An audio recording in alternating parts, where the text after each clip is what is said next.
Assalamualaikum warahmatullahi wabarakatuh. Alhamdulillah, alhamdulillahil asma'il husna, wassalatu wassalamu ala sayyidina Muhammadin al-mujtaba wa ala alihi wa ashabihi li ahli sidqi wal wafa, amma ba'du. Allahumma faqihna fid din wa 'allimna ta'wil wahdina ila siratikal mustaqim warzuqna istiqamah ala al-ibadah, istiqamah ala dini syariati nabiyyika Muhammadin sallallahu alaihi wasallam, walhamdulillahi rabbil alamin. Ma'asyiral muslimin, jamaah salat zuhur yang dimuliakan Allah Subhanahu wa taala. Dengan lisan kita dan mengucapkan alhamdulillah, berselawat dan ucapan Allahumma salli ala sayyidina Muhammadin wa ala ali sayyidina Muhammad.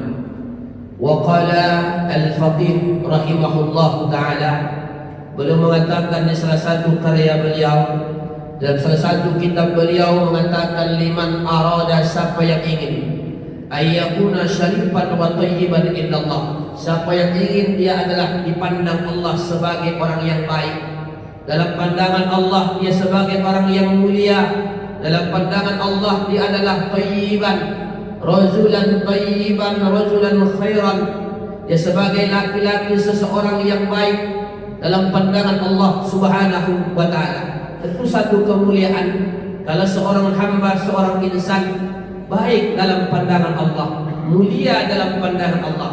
Terkadang kita tertipu, kita sibuk kadang-kadang bagaimana kita baik dalam pandangan manusia, tapi kita lupa diri bagaimana menghiasi diri kita supaya kita ini baik dalam pandangan Allah Subhanahu wa taala. Kalaulah kita sudah baik dalam pandangan Allah, itulah kita alamat kita adalah orang di antara yang dicintai Allah, dan alamat di antara orang yang akan selamat dan layak menjadi penghuni surganya Allah Subhanahu wa taala, dan orang yang layak maktubun min ismihi, tertulis namanya di dalam pintu-pintu surganya Allah Subhanahu wa taala. Karena dalam kitab Majalis Saniyah, karya sarah daripada kitab Arba'in, bahwa ada hamba-hamba Allah yang sudah tertulis namanya ya di pintu-pintu surga. Ya, karena surga menurut jumhur ulama sudah diciptakan.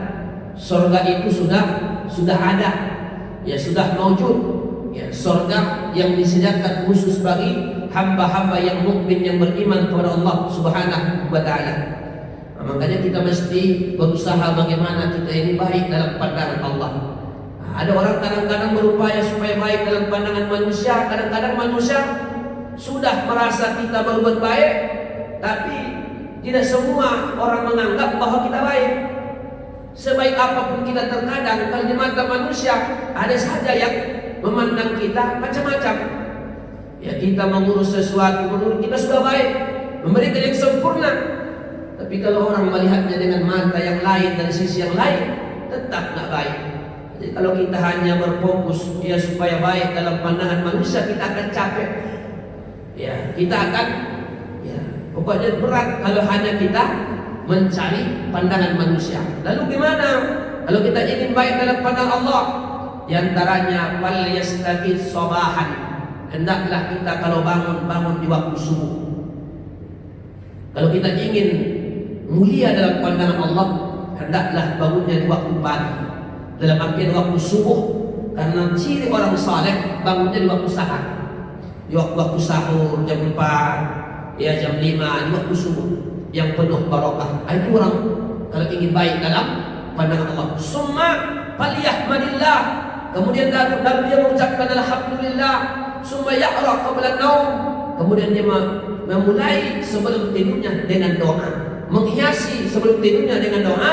Lalu setelah bangun falyahmadillah, lalu dia memuji Allah Subhanahu wa taala dengan ucapan alhamdulillah. Kenapa?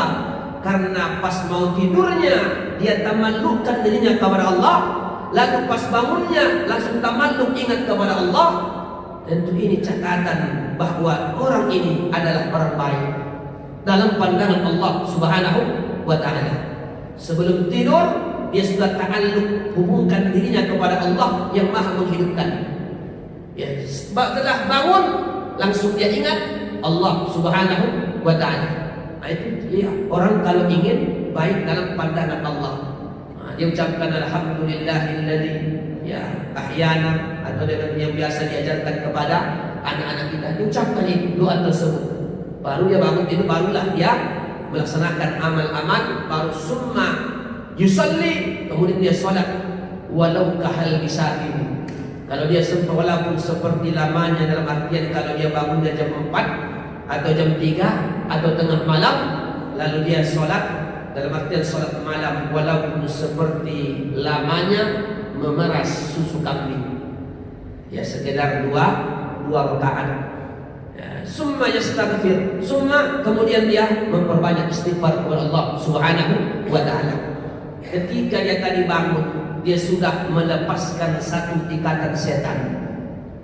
Jika bangun kita Bapak Ibu di pagi hari, subuh hari, kita itu sudah melepaskan ikatan setan. Ya, baru bangunnya. Ya, apalagi kita baru wudu.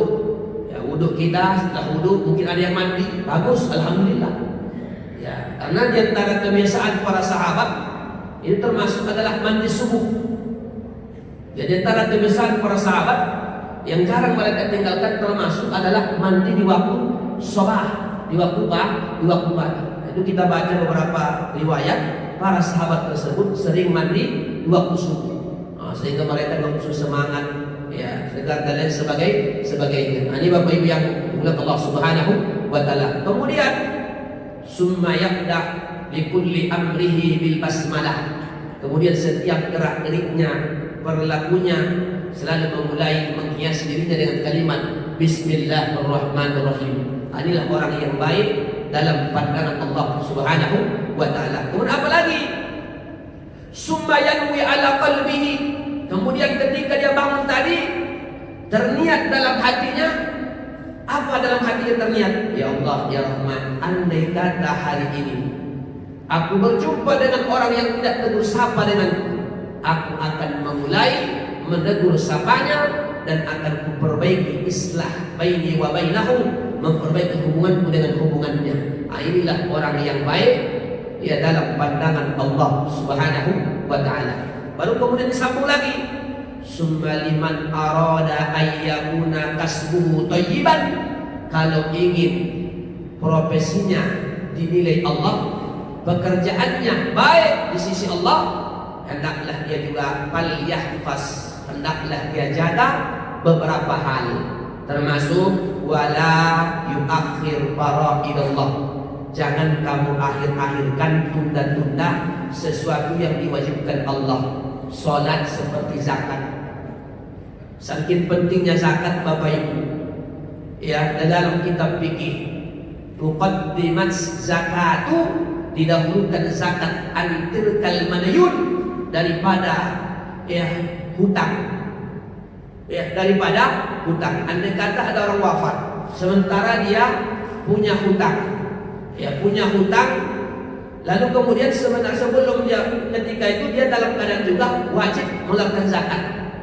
Dia sudah ya kena jatuh mengeluarkan zakat. Andai kata dibayar dua-duanya nggak cukup, bayar hutang nggak cukup untuk yang di awal masih bisa untung zakat, maka didahulukan membayar zakatnya. Nah, itu saking pentingnya Bapak Ibu. Andai kata ada orang, ya, ibaratnya ya, wafat, meninggal dunia, sementara dia punya tanggungan hutang.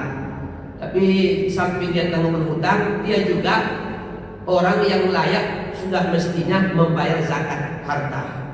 Nah, lalu gimana dahulukan? Dahulukan bayar zakat hartanya daripada hutangnya tadi. Begitu dalam kitab fikih, saking pentingnya, saking utamanya membayar zakat. Kenapa? Hukukullah, hak kepada Allah jauh aula, jauh lebih diutamakan daripada hak kepada anak Adam. Itu lebih awal. Andai kata berani. Nah, ini Bapak Ibu yang dimuliakan Allah Subhanahu wa ta'ala. Nah, itu diantaranya. Jadi jangan sempat ibaratnya dia jaga, jangan tunda-tunda. Kemudian wala yanqusu 'alaiha, sempurnakan yang fardu dengan yang sunnah. Kalau ingin profesi kita barokah, kalau ingin pekerjaan kita baik dalam sisi Allah Subhanahu wa ta'ala. Kemudian wala yu'zi an-nasa, jangan menyakiti orang. Bapak Ibu, jangan menyakiti orang. Apapun usaha kita, profesi kita, bikasbihi, terlebih-lebih gara-gara faktor usaha dan lain sebagainya, persaingan. Jangan sempat kita menyakiti orang. Bahwa kemudian lagi apa lagi? Kemudian ayyara rizqahu minallah, bahwa dia mesti melihat bahwa rezeki itu adalah murni dari Allah. Wa annal kasbah sababun, adapun usaha itu ada sebab. Walaupun kita sama-sama buka lapak, ya, tapi catatan rezeki beda-beda. Ya, catatan rezekinya beda-beda. Walaupun sama-sama buka jam 7, ya, tutup sama-sama jam 10, ya, tapi kadar rezeki itu bisa beda-beda. Nah, masa kita pastikan bahwa semua rezeki itu semua murni datangnya dari Allah. Adapun usaha ikhtiar itu semua sebab. Nah, itu hadirin yang dimuliakan Allah Subhanahu wa ta'ala. Kemudian, ya, apalagi diantaranya? Diantaranya lagi ayyakfuwa, hendaklah punya sahwat as-sudur, ya, punya jiwa yang lapang, dalam artian mudah memaafkan. Kemudian waraqatal alal muslimin, punya sifat lemah lembut, ya, kasih sayang kepada kaum muslimin. Ya, Al-Habib Abdul Al-Haddad menyebutkan, ya, dalam kitabnya An-Nasai Ad-Diniyah, ya, raqatun alal muslimin, berlemah lembut kepada kaum muslimin, kasih sayang itu adalah, ya, amrun syari'un, satu hal yang sangat mulia, bahkan terutamanya kepada siapa? Ala ahlil balaya. Ala ahlil balaya, siapa mereka? Kepada orang yang ditimpa bencana. Baru lagi apa? Wa du'afa, para du'afa, aujaba, lebih wajib, ya, berkasih sayang kepada mereka dan memperhatikan mereka. Itu sampai beliau katakan aujab, lebih wajib, khususnya kepada saudara kita yang ditimpa musibah. Itu namanya sifat kemudian raqatun alal muslimin, perhatian, berkasih sayang kepada kaum muslimin, khususnya alal balaya. Kemudian wa man lam yajid rahmatun fi qalbihi, siapa yang tidak punya perhatian, kasih sayang kepada saudaranya alal balaya, yang dikena musibah, yang kena bencana, maka bisa dipastikan kata beliau berarti qalbun qasi, dia punya hati yang keras, dia punya hati yang keras. Wa huwa muqtun, dia adalah orang yang sangat dibenci dan dimurkai Allah Subhanahu wa ta'ala. Mudah-mudahan bermanfaat hadirin. Sekian, assalamualaikum warahmatullahi wabarakatuh.